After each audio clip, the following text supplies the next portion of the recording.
आज आपण बनवणार आहोत बाजरीची भाकरी। त्यासाठी एका टोपामध्ये पाणी घेऊया आणि भाकरीच्या ताटामध्ये आपण पीठ घेऊया बाजरीचं। त्यामध्ये थोडंसं मी मीठ टाकलेलं आहे। जर तुम्हाला नसेल आवडत तर तुम्ही टाकू नका, पण मीठ टाकलं तर ही भाकरी खूपच छान लागते। त्यासाठी मी मीठ टाकलेलं आहे आणि हे एका हाताने थोडं थोडं पाणी टाकूनच पीठ मळूया, जेणेकरून हे पिठाचा गोळा छान मळला जाईल। नाहीतर पाणी जास्त झालं तर आपल्याला पीठ घ्यावं लागेल आणि हे सुरूच राहील। त्यासाठी आपण अगोदरच थोडं थोडं पाणी टाकूनच पीठ मळून घ्यायचं आणि हे पीठ एकदम हलक्या हाताने मळायचं।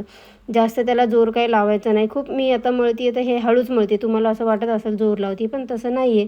जर तुम्ही स्वयंपाक करत असाल किंवा पीठ वगैरे कधी मळलं असेल गव्हाचं तर तसंच हे हळूहळूच मळून घ्यायचं आणि हे असं नरम झालं की त्यानंतर याला असं एका हाताने असा राऊंड करायचा आणि नंतर दोन हाताने असं याला गोल गोल फिरून घ्यायचं, थोडंसं पाणी लावून हळूहळू करून घ्यायचं, जेणेकरून हा थोडासा चपटा गोळा होतो आणि आपल्याला थापायसाठी मस्त जमतं। त्यासाठी आपण तसं करून घ्यायचं आणि त्यानंतर थोडंसं सुक्कं पीठ घेऊया आणि दोन्ही हातांना थोडं सुक्कं पीठ लावून हळूहळू हळूहळू ते थापूया, म्हणजे दाबूया पीठ।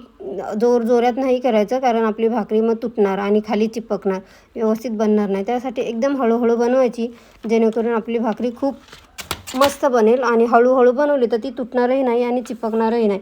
आणि असं वाटायला लागलं चिपकती आहे तर हाताला थोडं कोरडं पीठ लावायचे आणि बनवायची। हे बघा आपली भाकरी झालेली आहे आणि ही भाकरी मी दोन हातांनीच उचलली आहे। तुम्हाला असं वाटत असेल, पण मी दोन हातांनी उचलली आहे आणि ही अशी हळूच टाकायची, तव्यावरती वरतून टाकायची नाही। आणि तसं ते करून झालं की मग थोडंसं पाणी टाकायचं, भाकरीला लावायचं, फिरून मस्त हळूहळू हात गोल गोल फिरून पाणी लावून घ्यायचं आणि त्यानंतर अशी पलटून घ्यायची 2 मिनिटांनी। 2 मिनटं नाही, 1 मिनटामध्ये ही भाकरी पलटून घ्यायची आणि थोडीशी मग थोड्या 2 मिनटानंतर चेक करायची खालनं शेकली का। खालनं जर पूर्ण शेकलेली असेल तरच ही भाकरी पलटी करायची, नाहीतर काय होतं भाकरी फुगत नाही आणि भाकरी जर फुगली नाही ना ती खावंशी वाटत नाही, ती कडक होते आणि ती आपल्याला चवच लागत नाही। त्यासाठी अशी भाकरी बनवायची, खूप छान बनते। जर व्हिडिओ आवडला असेल तर लाईक करा। Bye bye.